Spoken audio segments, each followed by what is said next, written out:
de hoje, né, que vai conduzir a conversa inteligente, tá, conosco. O nosso palestrante, ele é mestre em teologia, né, em antropologia. Ele também é doutorando em cultura transcultural, eu acho que é isso, não é isso? Ele é doutorando em missão transcultural e antropologia da missão, no caso, mestrado. Também tem outras formações aí que agregam o currículo dele. Gostaria de chamar aqui, ele estava por aqui, não sei se caiu. Estamos. Olha só, o pastor Laércio Cardoso está aqui para falar Aí com a gente. Está aí. Eu já estudei com ele na Escola Adventista e Maria do Carmo, das três. Isso. Verdade, verdade. Está aqui para compartilhar um pouquinho sobre o tema pensamentos, né? Boa noite, Como podemos feliz sábado a controlar todos. os nossos. Feliz sábado. Como podemos controlar os nossos pensamentos? E aí, pastor? Os nossos pensamentos, às vezes pensamos assim, eu gostaria de saber como controlar um pensamento negativo que me incomoda. Mas toda vez que eu penso em controlar esse pensamento, eu acabo pensando nele de novo. Na terapia, a gente tem algumas ferramentas para ajudar a gente nesse pensamento. Mas o que a palavra de Deus nos diz? O que a palavra de Deus pode nos auxiliar? Agora é contigo. Nos resolva aí essa questão. O detalhe é que nenhum de nós precisa ser vítima de nossa mente, não é? Nenhum de nós precisa ser vítima dos nossos pensamentos. Uma outra coisa, você não é o seu pensamento, essa é uma outra coisa. Mas antes de tudo, eu gostaria de falar da minha satisfação por encontrar pessoas muito queridas aqui nessa sala, nesse espaço. É uma satisfação muito grande para mim. Eu quero muito a bênção de Deus sobre todos vocês. Quero muito que a sabedoria do alto esteja com todos. Infelizmente, a igreja, que era quem mais deveria entender de alma, entender do interior do ser humano, quando a palavra de Deus usa a palavra coração, muitas vezes ela está falando da emoção, outras vezes dos pensamentos, outras vezes está falando da consciência. Então, a palavra coração na Bíblia é uma palavra que tem um sentido muito amplo, muito geral, né? Aquilo que muitas vezes nós chamamos de alma, né? A palavra de Deus, quando vai falar de alma, ela está se referindo à totalidade, à parte somática, mais a parte psíquica, aí a palavra de Deus chama de alma. Nós podemos chamar de subjetividade e objetividade, a parte somática e objetiva, e a parte psicológica e subjetiva. Os pensamentos são a porta de entrada para as emoções, para a lógica. É através do pensamento que entra um monte de coisas em nosso coração. Mas o que protege nossos pensamentos, o que protege nossas emoções é a paz. A paz é uma coisa tão importante que eu quero ver quanto tempo dura a maior paixão do mundo sem paz. Quanto tempo vai durar essa paixão, entendeu? Sem paz, eu não creio que dure muito tempo. Então, a paz é um instrumento divino para proteger nossos pensamentos. Nossos pensamentos são coisa muito poderosa. Tem o poder de tirar o nosso sono. Se você não tiver cuidado, a maioria das pessoas que sofrem de insônia sofrem por causa dos pensamentos. Os pensamentos também podem ser intrusos. Exemplo, alguém lhe ofende, você perdoa, vocês fazem as pazes, só que depois você lembra, e quando você lembra, você revive. Principalmente as mulheres, elas têm o dom, eu costumo dizer que mulher não relembra, mulher revive. Quando ela lembra de uma coisa que aconteceu com ela sente 2 anos depois quase que a mesma emoção do momento do ocorrido, né? Os homens, talvez um pouquinho menos, né? A gente é mais distraído, é mais disperso. Para a gente, as coisas passam mais rápido. Mas eu gostaria de considerar com vocês o tema. É um tema maravilhoso, importantíssimo. Eu estou dizendo que quem protege só tem um guarda, somente um guarda, para proteger seus pensamentos e para proteger você dos seus pensamentos. Só um guarda existe: a paz do Senhor Jesus Cristo. Sem a paz do Senhor, seus pensamentos vão lhe devorar e o seu corpo não vai suportar sua cabeça. Pode ter certeza do que eu estou dizendo. Considerando a palavra de Deus em 2 Coríntios, capítulo 4, versos 16 a 18, a palavra de Deus diz o seguinte: por isso, não desfalecemos, ainda que o nosso homem exterior se corrompa, o interior, contudo, se renova de dia em dia. Ou seja, a palavra de Deus está falando que existe em nós uma vida interior que, ao contrário do que acontece com o nosso corpo físico, nosso coração, se ele está firmado no Senhor, ele vai ficando cada dia mais jovem. Quanto mais o tempo passa, você vai se tornando criança se você está em Cristo. Mas como assim, pastor?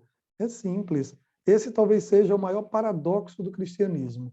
E é que é preciso crescer muito, é preciso amadurecer muito para se tornar criança outra vez. Criança outra vez. Bom, e o texto fala, porque a nossa leve e momentânea tribulação produz para nós um peso eterno de glória muito excelente, não atentando nós nas coisas que se veem, mas nas que se não veem, porque as que se veem são temporais e as que se não veem são eternas. Um dos maiores problemas do nosso pensamento é a nossa limitação de só pensar nas coisas que nós vemos e o poder que as coisas que nós vemos têm para conduzir nossos pensamentos. Pensamentos orientados pelo que se vê, vai produzir sentimentos e corações e estado de alma, estado de ânimo compatível com o que se vê. O detalhe é que a nossa volta, desde os telejornais, né, que se você espremer sai sangue, todo o sistema, tudo que está à nossa volta é cheio de medos e suspeitas. Inclusive, as cidades são estruturas devoradoras de mentes. Devoram o estado anímico das pessoas. As cidades são estruturas de medo, são estruturas de angústia, porque também são estruturas de comparação. As cidades são coisas medonhas, porque nós fomos desenhados para morar em jardim. Nós fomos desenhados para morarmos em jardim. Estamos morando em cidade. Compreende? Esse é um problema complicado para resolver. E nossa mente acaba sendo assaltada por pensamentos. É que na mente estão as emoções, na mente estão os pensamentos, na mente está o sublime, está o espiritual, está na mente. Joseph Sudbrack e Joseph Otto Catalã fizeram livros nessa área. E no livro de Joseph Otto Catalã, o título é O Inconsciente, Morada de Deus. Então, na minha mente está também coisas inconscientes. Bom, alguns acham que Deus mora no inconsciente. Não é assim que eu entendo, e nem assim que a Bíblia entende. Embora Joseph Otto Catalã seja um doutor, um padre, eu também fiz teologia pela Universidade Católica, meu diploma de teologia é por lá, também tenho um diploma pela Universidade Adventista, Faculdade Adventista. Mas eu conheço bem o pensamento católico a respeito desse tema, que é a mente. Vamos ao princípio, tá bom? Porque os pensamentos, eles são a porta de entrada para todas as coisas que vão ocupar a nossa mente, tá? Então, existem algumas verdades bíblicas que podem ajudar a gente a entender e a termos controle sobre nossa atividade mental ao permitir que Cristo assuma o controle da nossa mente. A grande questão é como permitir que Cristo controle, não é? De que forma Cristo vai controlar? Olha, eu não preciso ser vítima dos meus pensamentos. Eu não preciso ser vítima nem das minhas emoções. Quando nós vamos ao começo do texto bíblico, começo ali na Bíblia, no capítulo 4, você encontra um diálogo entre Deus e Caim. E Caim dizendo, olha, o que os teus olhos estão vendo está produzindo em você esse sentimento. Mas cumpre a você dominar. Você está sentindo coisas muito ruins. E a responsabilidade de controlar isso é sua. Então, existem coisas que Deus entrega para a gente. Aí é onde vem um detalhe. Como eu vou vigiar o meu coração? Porque a palavra de Deus orienta que eu monte guarda ao meu coração. E fala do perigo que é deixar o meu coração solto. Por quê? Desde paixões equivocadas, sentimentos impróprios, que podem surgir a partir de pensamentos alimentados. Porque a emoção não surge sem um pensamento. Eu olho alguma coisa, penso naquilo, e aquilo vai produzir em mim uma determinada emoção. Mas precisamos entender um princípio básico. Nossa mente foi criada para que nós possamos conhecer a Deus. Deus criou a nossa mente para conhecê-la, para conhecê-lo. O inimigo, os animais, eles têm cérebro, mas eles não têm consciência. Eles não sabem que estão vivos e nem sabem que vão morrer. Não sabem disso. Nós sabemos. Não sabemos. O grande segredo da vitória sobre a morte é morrer para o mundo. Esse é o grande segredo. Um dia com Deus, minha gente, é melhor do que 1000 anos sem Ele. É a presença de Deus na nossa mente que vai nos proteger dos pensamentos que são jogados para dentro de nós. Exemplo, você está na rua, lá tem propagandas. As imagens que você vê produzem pensamentos em você. Todo mundo à sua volta produz pensamentos em você. O problema da nossa vida não é encontrarmos coisas que sugerem pensamentos ruins. O grande problema de nossa vida é não estarmos alimentados pelos elementos que produzem pensamentos de vida. Esperança é um pensamento de vida. Esperança é um pensamento que impede você de desistir. Amor. Amor é um pensamento de aceitação. Quando você ama, você aceita pessoas, você rejeita o mal porque você ama. O amor, ele é o motor da existência. Mas o amor ele é construído a partir do pensamento. Pronto. Quando eu fiz mais ou menos 18 anos, eu descobri que eu poderia gostar da pessoa que eu quisesse. Bom, até os 16, 17, você se apaixona e nem sabe como que aconteceu. Né? Você é atropelado por esse sentimento. Mas a partir do momento em que você atinge, no meu caso, a partir do momento em que eu atingi uma determinada idade, eu aprendi que poderia controlar a paixão. Como? Controlando os pensamentos. Se eu parar de pensar naquela pessoa, então não tem condições de me apaixonar, porque não é possível se apaixonar sem pensar. Não é possível. Não é possível odiar sem pensar. Tristeza. Tristeza é produto do pensamento. Eu estou dizendo tudo isso a vocês para que vocês vejam como pensar é importante. É muito importante. Tristeza é produto do pensamento. Quem não pensa não fica triste. Não fica triste. Angústia. Angústia é outro elemento que é produto do pensamento. No entanto, Deus criou a nossa mente para conhecê-lo. Foi para isso que ele criou. Agora, o que eu tenho que colocar na minha mente? Eu tenho que colocar uma ideia. E a grande ideia de Deus se chama Jesus Cristo. Jesus Cristo é a grande ideia de Deus. Jesus existia antes de ser homem. Ele viveu entre nós para que pudesse, com sua vida, guiar nossos pensamentos. Agora, para que você saiba como isso é poderoso, como Jesus é a ideia de Deus, veja, eu vou andando pela rua e eu então encontro um grupo de pardais sobre o fio de alta tensão. Aqueles pardais me fazem pensar em Jesus. Eu ando mais um pouco e olho para o céu. E toda vez que eu vejo uma nuvem, eu lembro de Jesus. E quando eu vejo uma mulher grávida, eu lembro de Jesus também. E quando eu vejo um pão, eu vou comprar pão e eu vejo pão na padaria. E quando o pão está sobre a minha mesa, eu lembro de Jesus.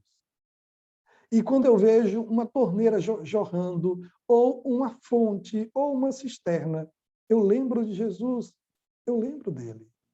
Se eu vejo uma nuvem, se eu vejo uma montanha, se eu vejo um caminho, um pardal, um pão, uma mulher grávida, tudo isso me faz lembrar dele.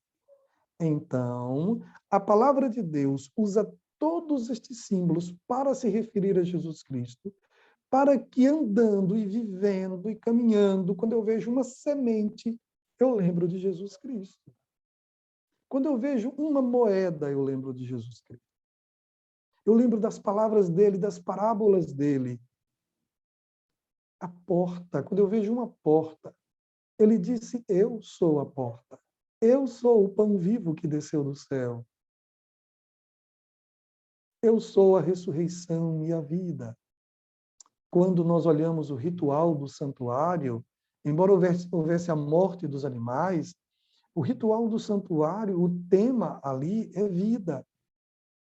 Então, quem lê a palavra de Deus, quando termina de ler, que vai para a vida, vai para a rotina, a sua mente vai ser ocupada com uma série de pensamentos que são insuflados para dentro de você, insuflados em você, a partir de tudo que você vê e que te lembra coisas celestiais, coisas sublimes e a própria pessoa de Jesus Cristo.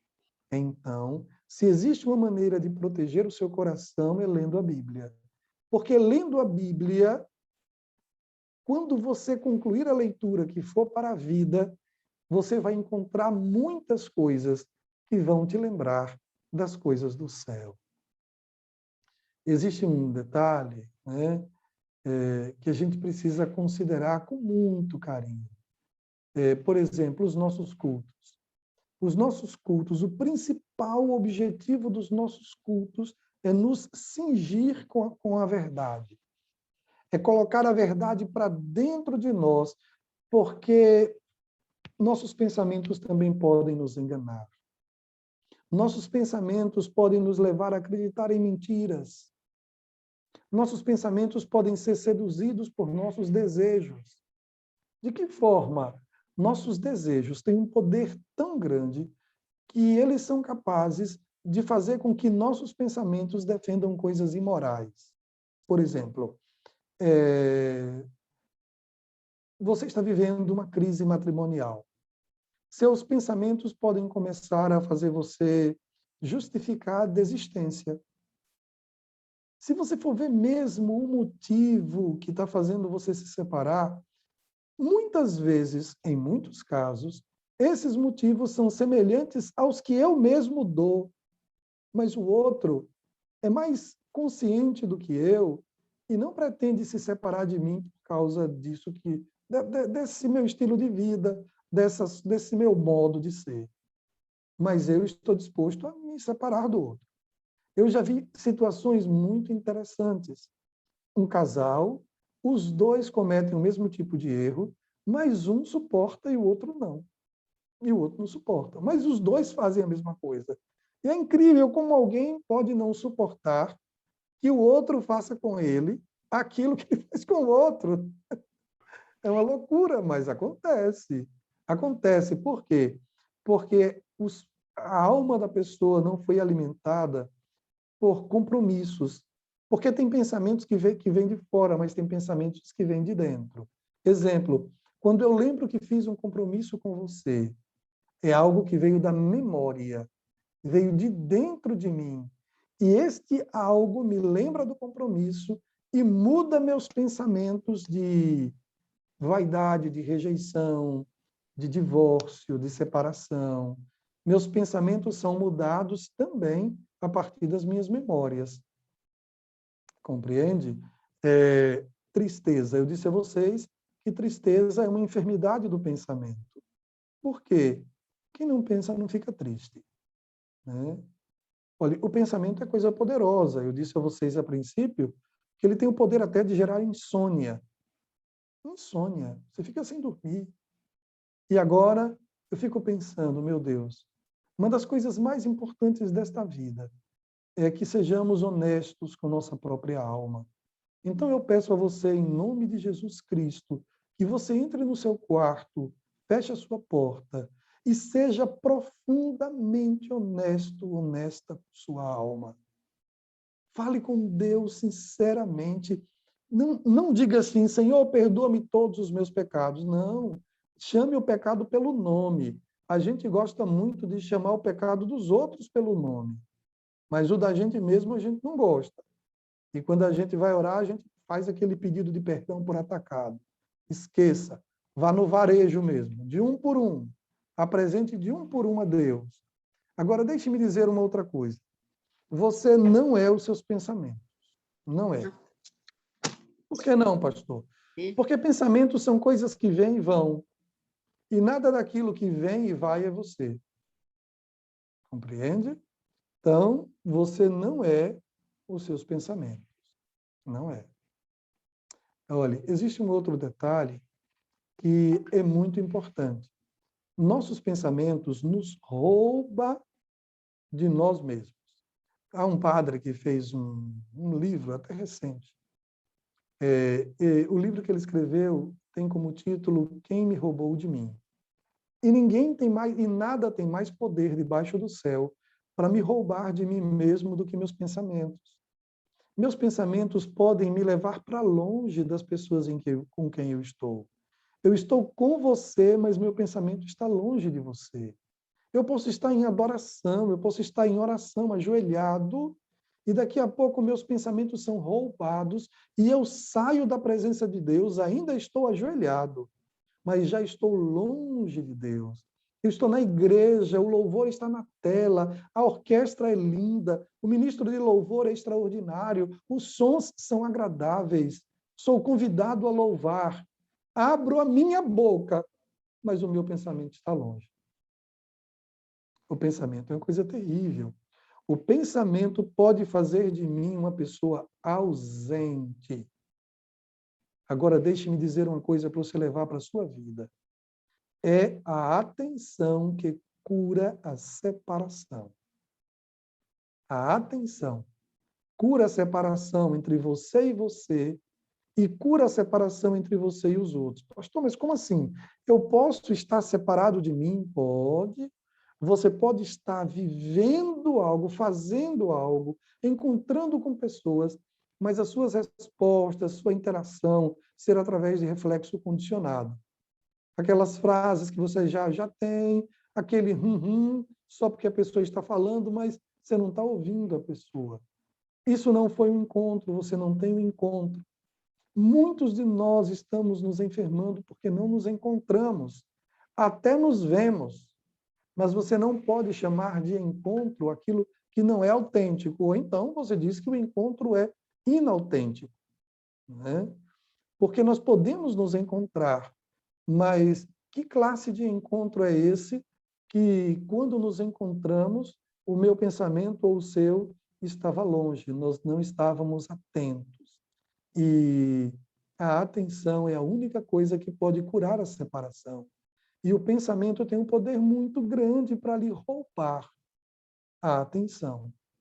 Você está com uma pessoa, mas está distraído. Compreende? Duas pessoas podem morar na mesma casa, estarem longe. Elas podem ir para o mesmo quarto e estarem longe. Elas podem se deitar na mesma cama e estarem longe uma da outra. Elas podem estar debaixo do mesmo lençol e estarem distantes uma da outra. Terrível, não é? A atenção cura a separação. E sem o pensamento voltado para aquilo que eu estou fazendo e vivendo, sem o pensamento estar conectado, eu estando apenas com o corpo, não estando com o pensamento, eu estarei separado. Separado, compreende? Um homem vai buscar a filhinha no colégio E quando ele volta para casa, ele está voltando, tal, e, e então ele quer usar aquele tempo que ele considera ocioso, trabalhando.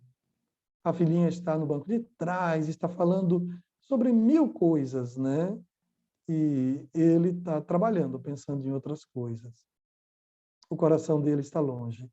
O detalhe é que nunca mais ela vai ter a idade que tem. Ele está perdendo um momento que ele nunca mais vai ter. Nunca mais. Que loucura, não é? Uma outra coisa que a gente precisa considerar é que esse tema que eu coloquei para vocês, que é uma mente sincera, né? Ter uma mente sincera. Essa ideia de ser honesto com minha alma, ser honesto com meu coração. Já não basta todo mundo querendo me enganar, inclusive Satanás. Aí eu também me engano, porque eu não quero encarar a realidade sobre mim. Eu não quero encarar a realidade sobre coisas que eu não gosto, tipo política. Tá? Não vou entrar nesse tema, mas eu vou usar apenas como exemplo. Nós estamos num nível de cegueira tão grande, que quem gosta de um político não aceita nada que fale dos erros dele. Não importa direita ou esquerda, qualquer um. Não aceita, nem tente. Pode ser a maior verdade, o outro sabe, mas não encara. Porque o medo da decepção faz com que a gente se engane. E a gente começa a usar nosso pensamento, nossa capacidade de pensar para justificar erros. Você quer ver o que acontece? Com os filhos. Os filhos erram e a gente começa a justificar os erros. Pronto, eu vou lhe dar outro exemplo. A maioria das mulheres, quando elas, por exemplo, são enganadas pelo namorado, noivo, marido, seja quem for, quando são enganadas, elas começam a acusar a outra. Elas têm mais raiva da outra do que do marido. É incrível isso. Só que a outra não fez compromisso com ela. Foi o marido que fez. A outra não traiu. Quem traiu foi o marido.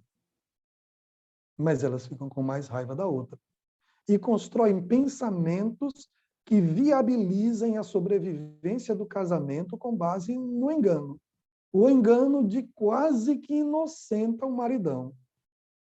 Jogando toda a culpa na megera que não casou com você, que não fez voto de fidelidade a você, nada disso.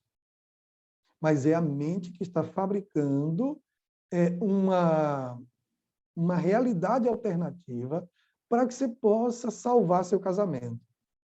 Mas o prazo de validade da salvação que provém da mentira, uma salvação que provém do engano, você acha que dura quanto tempo?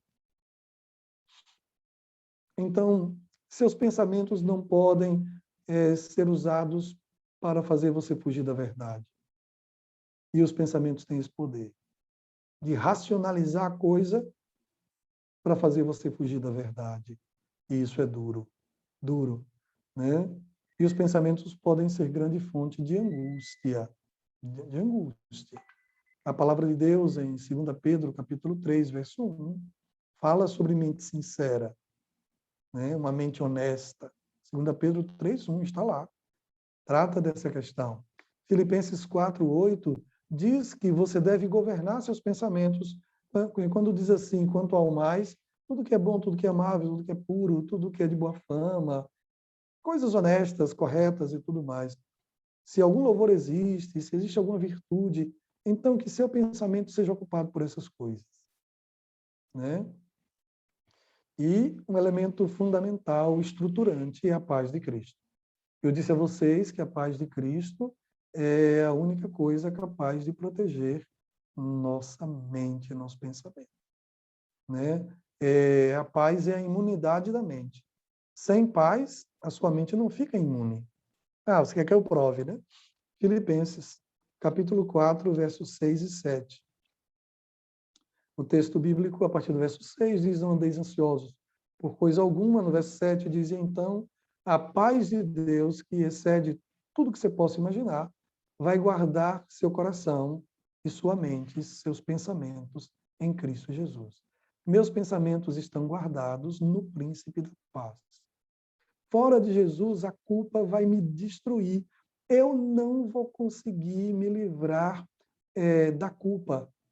A culpa é uma realidade porque eu penso. Eu penso no que eu fiz. Quando eu penso no que eu fiz, a culpa me visita. Quando eu penso nos corações que eu feri, a culpa me visita. Agora, essa coisa é tão complicada, é tão importante também, porque o meu Deus pode me perdoar e eu me aproprio da culpa, eu me aproprio desse perdão. E meus pensamentos, porque eu lembro do mal que eu fiz, meus pensamentos, aí é onde entra o pensamento intruso. Eu já fui perdoado por Deus, vivi a alegria do perdão, mas eu lembro do que eu fiz.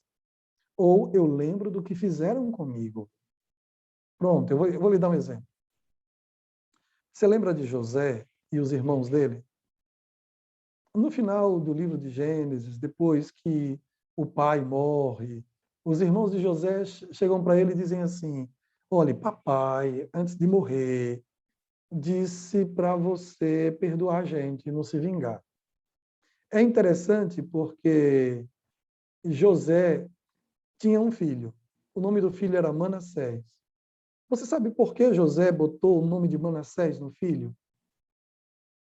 Interessante. Antes de encontrar com os irmãos, José havia tido esse filho.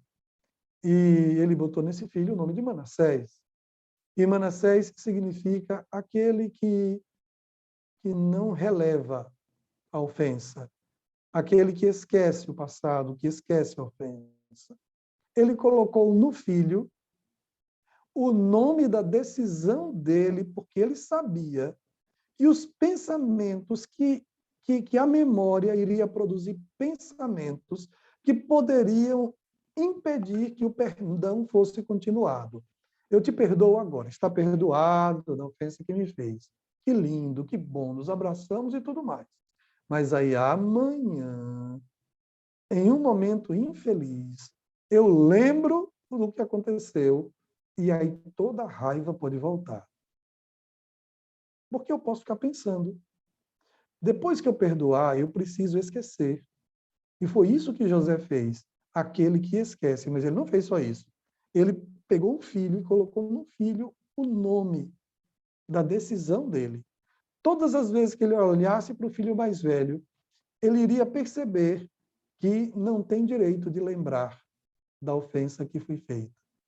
O nosso Deus, ele perdoa com perfeição, porque ele diz: e dos teus pecados não me lembro mais. Ele não pensa mais nos meus erros depois que ele me perdoa.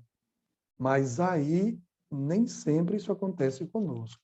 Nós erramos, Deus nos perdoa, ele diz: nem me lembro mais, nem me lembro, ele diz isso, mas acontece um fenômeno em 1 João, capítulo 3, verso 20. O apóstolo João diz assim: se o teu coração te condena, se os teus pensamentos te condenam, te visitam e te perturbam, maior é Deus que o teu coração. Maior é Deus. Compreende? Então, os pensamentos também podem interferir na minha vida espiritual. Sou perdoado por Deus e não estou livre. Esse é um outro elemento. O pensamento pode impedir meu estado de liberdade. Se o Filho de Deus vos libertar, verdadeiramente sereis livres. A proposta do cristianismo é gerar homens e mulheres livres. Essa é a grande proposta. Mas meus pensamentos podem me impedir de desfrutar a liberdade. Olhe, é o pensamento que me impede de vencer o vício. Exemplo, o povo de Deus, o povo de Israel, estava no Egito, sendo chicoteado, via os filhos apanharem dos seus inimigos, dos seus algozes. Uma vida dura, moravam mal, comiam mal, tudo era ruim num contexto de escravidão. Eram tratados como animais. O Senhor os liberta, leva para longe, dá para eles a comida dos anjos. E aí eu pergunto, o que faz com que alguém prefira voltar para chicotadas e para a escravidão do que comer o pão do céu. O que faz com que alguém abandone o pão do céu e tenha saudade de uma comida, de um paladar, a ponto de essa saudade fazer ele abrir mão da liberdade? A mesma coisa que acontece com um viciado em drogas.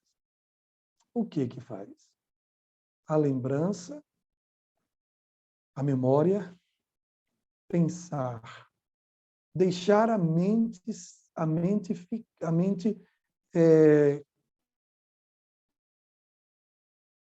ponderar prolongadamente nos prazeres de um passado que me destruía,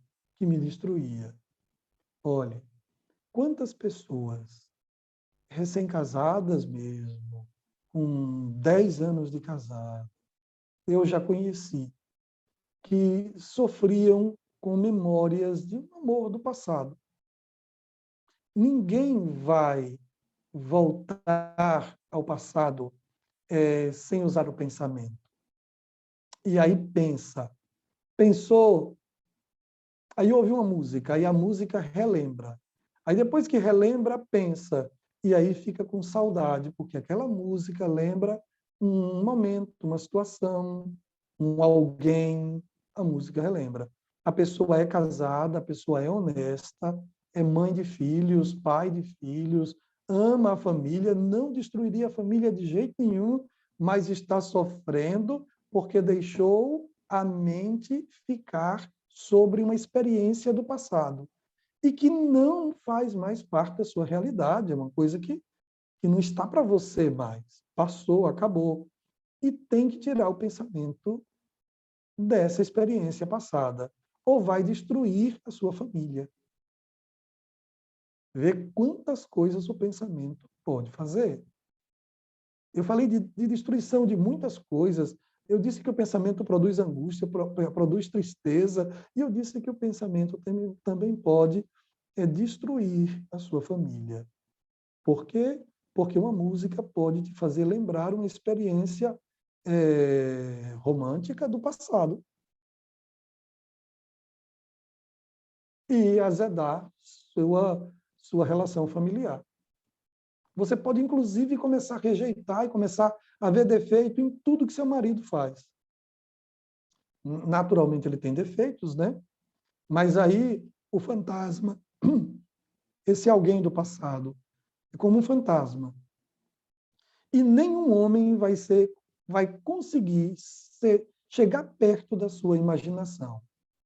Mas quantas pessoas eu já vi destroem a família por causa de saudade de alguém do passado, e os pensamentos que têm a respeito da pessoa são pensamentos supervalorizados, são pensamentos que tornam o outro quase perfeito. Aí abandona a família, vai viver com a outra pessoa. Pouco tempo depois, já aconteceu com o meu ministério, as pessoas me procurarem, não foi só uma vez, né? Me procuram mostrando saudade da família, do marido, dos filhos, da esposa, pela loucura. Compreende? Foi em busca de algo que foi alimentado pelo pensamento. E o pensamento é a fábrica de ídolos. É assim que se faz ídolos. A fábrica de ídolos é o pensamento. Pode ter certeza.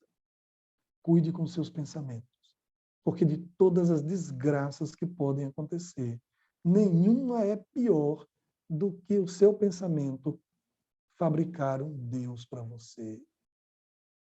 Meu pensamento pode transformar meus filhos em divindades. Eu colocar meus filhos acima de tudo. Mas como que eu faço de minha filha uma deusa, um Deus? E meu filho um Deus?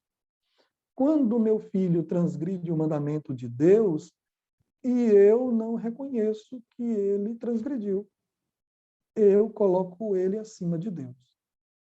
Meu filho transgrediu, pecou contra Deus, e meu Deus é maior do que ele. Quando o marido comete um erro e não se repreende, quando a mulher comete um erro e não se reconhece, não, minha esposa errou, meu marido errou, mas tem uma ideia, tem um pensamento quase idolátrico E o romantismo contemporâneo é produto dessa idealização, né? Mas não existe idealização sem pensamentos. Eu preciso ter pensamentos equilibrados. E esse é o outro elemento dessa fala, o equilíbrio dos pensamentos. Está nesse texto que todos devem ter, o equilíbrio dos pensamentos. Como ter pensamentos equilibrados? Quais são as ações que a gente deve ter, né? Nós temos a responsabilidade de dirigir nossos pensamentos. Responsabilidade. Eu tenho que dirigir meus pensamentos.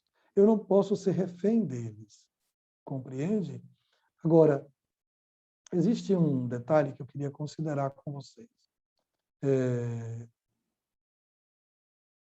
A passagem de Colossenses 3, capítulo 3, do verso 1 até o verso 17, nos propõe uma pergunta, né?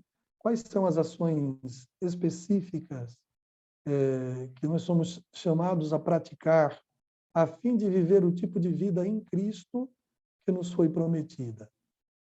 Hein?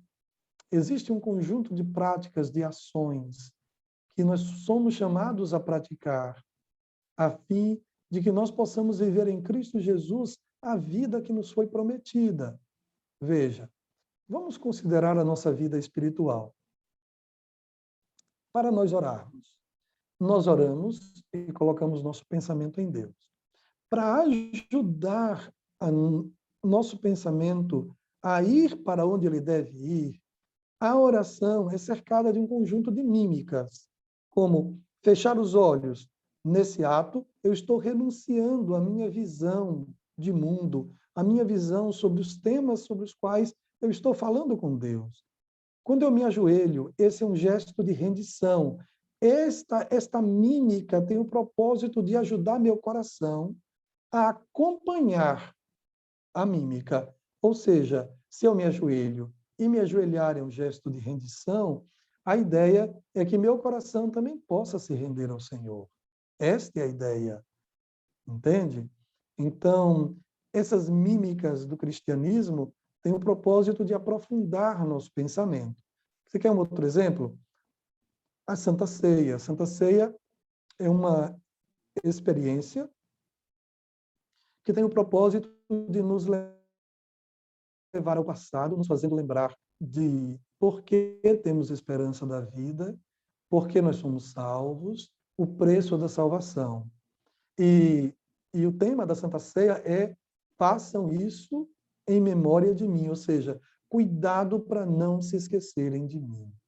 Jesus Cristo teve essa preocupação. Não esqueçam de mim. Não se esqueçam. É bom para vocês. Aí, a Santa Ceia também nos projeta para o futuro, porque ele disse, fazer isso em memória de mim. Desde agora, não beberei mais, até aquele dia em que vamos nos encontrar outra vez. Então, a Santa Ceia também nos faz lembrar do futuro. Há um passado e nos lembra do futuro. E é interessante usar a palavra lembrança para algo que está no futuro, porque nós podemos esquecer o futuro que nos aguarda. E o futuro de todos nós é glorioso. Por isso, a palavra de Deus diz, pensai nas coisas lá do alto. Bom, lá está o nosso futuro. O destino de todos nós aqui é um destino glorioso. Olhe, evitar o pecado, obter a virtude, é uma questão de escolha. É uma questão de preparo, não é uma questão de improvisação. O pecado, minha gente, ele pode ser vencido apenas ao colocarmos o coração e a mente nas coisas do alto. Pensai nas coisas lá do alto. Colossenses e Filipenses insistem nisso, né? São duas cartas. Cristo é a fonte de toda virtude e de toda bondade. Pensar em Cristo vai resultar em um dia, você pensa tanto nele, que vive não mais tu, vivo não mais eu, mas Cristo vive em você, Cristo vive em mim. Que coisa linda, não é? René Descartes estava equivocado quando disse penso, logo existo, porque não é meu pensamento que diz que eu existo. Não é pensar que diz que eu existo. Não, não, não. A consciência. A consciência é o que há de mais profundo em mim. A minha consciência tem poder para avaliar meus pensamentos, repreender meus pensamentos e mudar meus pensamentos. Mas, para isso, minha consciência precisa estar alimentada diariamente pela palavra do Senhor. Por quê? Porque eu esqueço. Porque eu esqueço foi que Jesus Cristo disse, façam isso para não me esquecerem. Participe da Santa Ceia para lembrar do que eu fiz e do que eu farei. Porque a obra que eu comecei em vocês ainda não está completa. O apóstolo Paulo, reconhecendo isso, diz, estou bem certo que aquele que começou a boa obra em vós há de completá-la até aquele dia. Compreende? Então, nossos pensamentos, a igreja tem um conjunto de rituais, a vida espiritual tem um conjunto de mímicas, como eu citei na oração, tem a Santa Ceia, são elementos para aprofundarem sua experiência de fé. Compreende? São chaves fisiológicas para abrirem uma janela espiritual, para ajudar nosso pensamento. Olha, nós estamos tão frágeis, que se o Espírito Santo não nos chamar, a gente não vai orar. A gente vai transformar a oração na última prioridade de nossa vida, mesmo sabendo que ela é importante. Mesmo sabendo. Olha, geralmente, quando nós estamos deprimidos, aborrecidos, solitários, nós pensamos em mudar coisas por fora, né?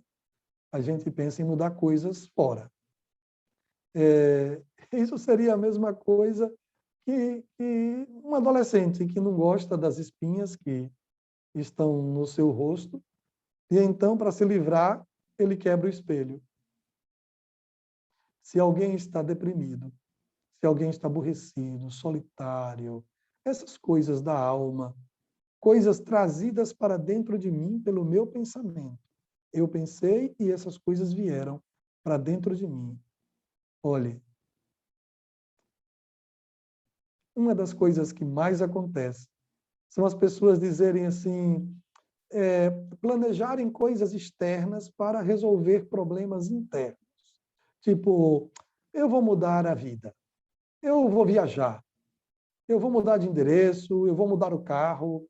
A pessoa quer mudar um monte de coisas externas para resolver coisas internas. Olha, aquilo que o pensamento não vigiado trouxe para dentro de mim, como, por exemplo, uma paixão proibida, um perdão que eu já dei e agora a raiva voltou, porque eu permiti que meu pensamento lembrasse, ficasse muito tempo no mal que a pessoa me fez.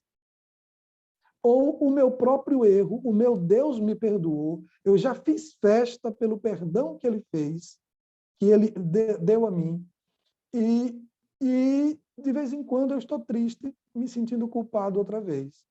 A palavra de Deus é clara, quando diz, se o teu coração te condena, maior é Deus que o teu coração. Deus é maior, muito maior. Olhe, não adianta resolver problemas internos. Não, eu vou fazer uma viagem. Não, eu vou mudar, eu vou mudar de casa. Não, eu vou comprar roupa nova. Essas coisas não resolvem. Comece a vigiar o seu coração. Certamente o seu pensamento está trazendo para dentro de você coisas que lhe entristecem, te angustiam, te divorciam, te afastam de Deus, impedem você de ter atenção. Não esqueçam, é a paz do Senhor e a imunidade da mente. Essa é uma coisa. Uma outra coisa que eu coloquei nesse nosso encontro é que a atenção é o remédio para a separação. E a mente pode me afastar de alguém que está debaixo do mesmo lençol que eu. Eu posso estar mais próximo a alguém que está do outro lado do mundo, porque o meu pensamento tem o poder de me aproximar de quem está distante e de me afastar de quem está perto. Compreende?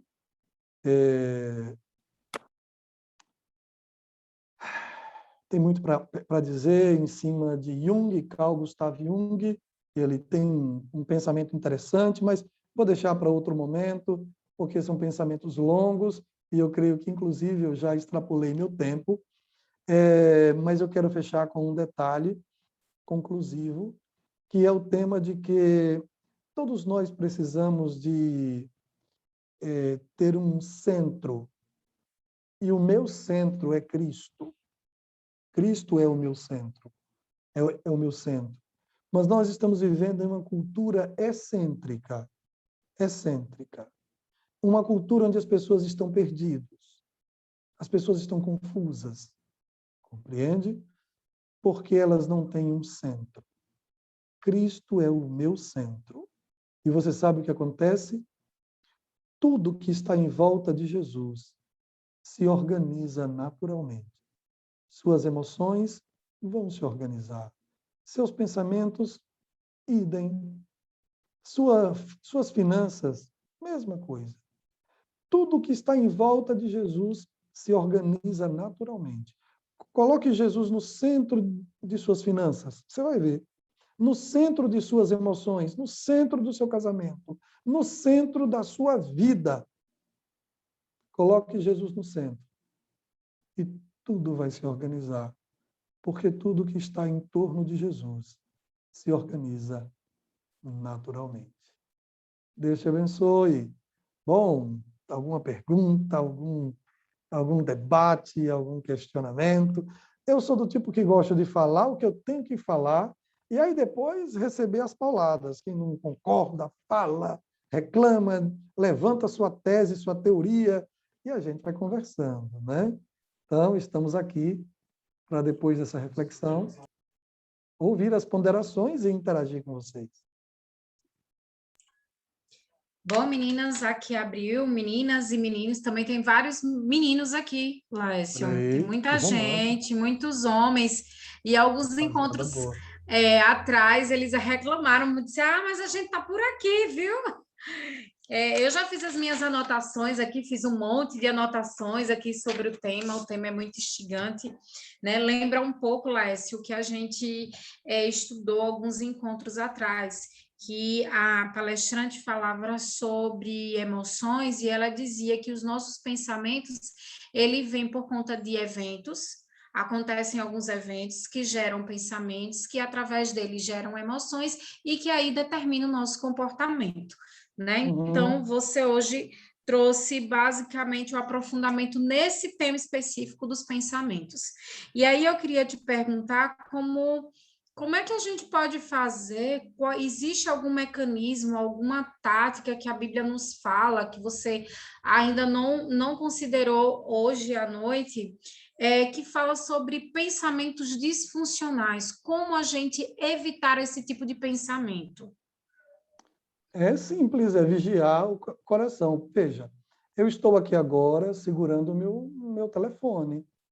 Eu estou com vocês. Eu sei se meu pensamento está aqui ou está longe.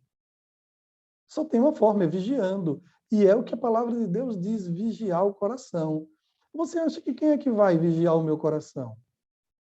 Qualquer tática que eu ofereça precisa de minha atenção. Porque nenhuma tática vai funcionar se eu não estiver pensando nela. Não vai funcionar. Então, eu posso diretamente julgar meus pensamentos. A gente gasta muito tempo julgando o comportamento dos outros, mas seria muito interessante julgar nossos pensamentos, para não deixar que eles tragam para dentro de nós coisas que nós não queremos dentro de nós, como tristeza, como uma paixão proibida. Fique pensando, para você ver. Daqui a pouco você está apaixonado porque não deve. Entende? Mas isso não vai acontecer sem que eu saiba. Eu sei que está acontecendo. Eu não vigio, eu acho que não é nada demais, eu não vejo perigo, e aí onde é que está o problema, né? Precisa de vigilância. Ninguém vai conseguir vigiar o coração sem examinar a palavra de Deus.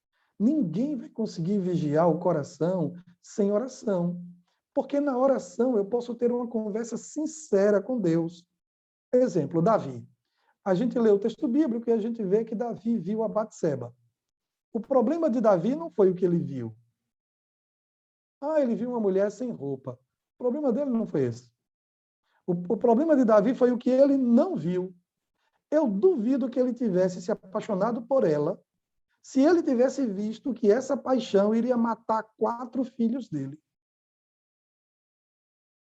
Então, o problema dele não foi o que ele viu, foi o que ele não viu. Entende? Então, mas ele poderia prever isso, ele poderia ver isso. Se ele tivesse tido uma conversa profunda com Deus sobre o que ele estava pensando. Na realidade, para continuar com os meus pensamentos ruins, eu tenho que fugir de Deus. Porque se eu me ajoelhar e parar de fazer essas orações automáticas, mas orar realmente sobre a vontade de Deus e o que está acontecendo com minha alma, se eu tiver essa conversa com Deus, entendeu? Esse bate-papo com Deus, a oração, é um instrumento divino para me ajudar a vigiar minha alma. Mais uma frase aí anotada, né? Ninguém consegue vigiar o coração sem oração, sem o estudo da palavra. Mais alguma pergunta, meninas? Alguém quer falar mais alguma coisa? Tá aqui o pessoal no chat lá dizendo que você é uma bênção pura. Outro dizendo aqui que a autoanálise é um exercício difícil, mas ele deve ser feito, né? Deve ser exercitado. A Santa Ceia, por exemplo, a Santa Ceia é um momento que a palavra de Deus diz: examine-se a si mesmo. Está lá no texto da Santa Ceia. Não existe Santa Ceia sem autoexame. É o evento mais terapêutico da igreja. E as pessoas nem dão valor à Santa Ceia. Talvez porque a gente, pastor, não explique a importância purificadora da Santa Ceia. No momento da Santa Ceia, o tema era purificação. A coisa mais difícil hoje é construir pureza. Para você ter uma ideia, eu digo sempre, né? Eu digo isso sempre.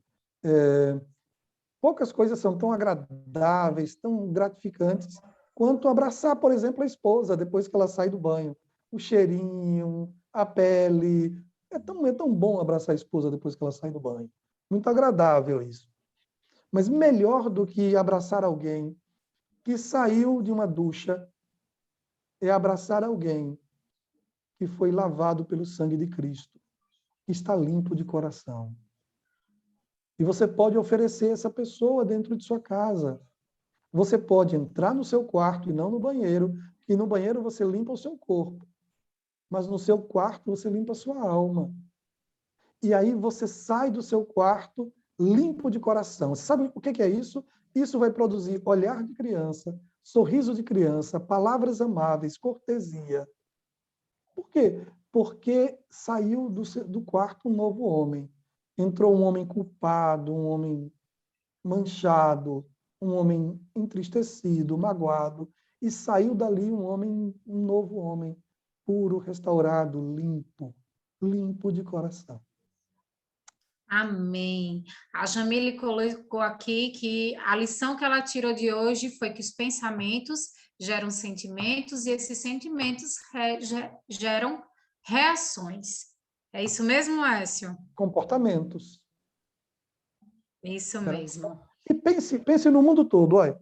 Você pode pensar no céu, na terra, nas estrelas, na família. Junte tudo, os filhos, a esposa, tudo. Você pense em tudo aí. Só existe uma coisa sobre a qual você tem controle. Você não controla marido, você não controla filho, você não controla o sol, a lua, as estrelas, você não controla as batidas do seu coração. A única coisa debaixo do céu que você pode controlar é seu comportamento. Mas eles são dirigidos pelos seus pensamentos. E é isso, tal qual. Tem aqui outra fala aqui no chat que diz que na pedagogia a gente faz a reflexão, né? A ação de reflexão na vida de um cristão é reflexão com comunhão e depois com ação, né? A fala da Sherina aí trazendo analogia entre o que a gente está conversando aí e a pedagogia, né? Que a reflexão gera a comunhão e depois ela gera uma ação. Sim. Né? A comunhão Legal. é muito importante, porque depois que eu estou em um momento de comunhão, depois que eu saio da comunhão com Deus, vai nascendo um novo comportamento. Só para vocês terem uma ideia, o pensamento pode te levar ao céu, certo? Escuta o que eu vou dizer. Você pode, através do pensamento, examinando a Escritura, você pode chegar ao céu, pela imaginação, né? Tá bom. Depois que você pensa, que você imagina, que você medita nas coisas do alto, quando você acaba o seu momento de meditação, que você tem que encarar as ruas, que você tem que encarar a rotina, você vai perceber que durante algum tempo você vai continuar se comportando como aquele homem que você viu quando pensava. Porque eu me vejo no céu, eu sou capaz de me projetar lá. E de ver o homem educado, amável, elegante, inteligente, o homem cortês, que eu serei lá. Tudo que eu serei lá, que eu não consegui ainda ser aqui. Ainda sou uma obra em construção, eu não sou uma obra acabada. O apóstolo Paulo dizia isso, eu não alcancei, mas eu prossigo. Eu prossigo. Para alcançar aquilo para o que eu fui alcançado. Eu fui alcançado para viver uma nova vida, não viver a velha vida. O Espírito para a lei do Espírito e da vida. E sair da lei do pecado e da morte para a lei do Espírito e da vida.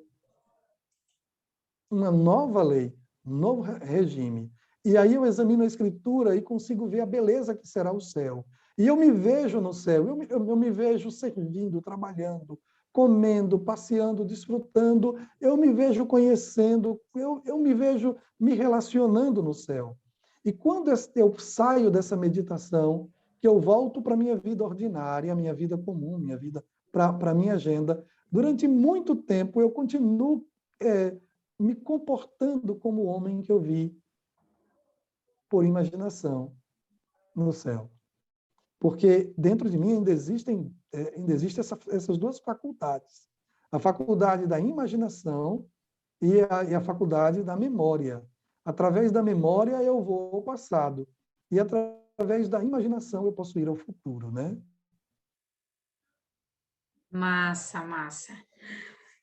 Meninas, né, e Laércio, né, pastor Laércio, chegamos ao fim de mais uma conversa inteligente, né? O tempo passou super rápido, mas nós encerramos por aqui mais um Que encontro e pena. nós gostaríamos de encerrar com uma oração. Concede-nos, pastor, essa bênção.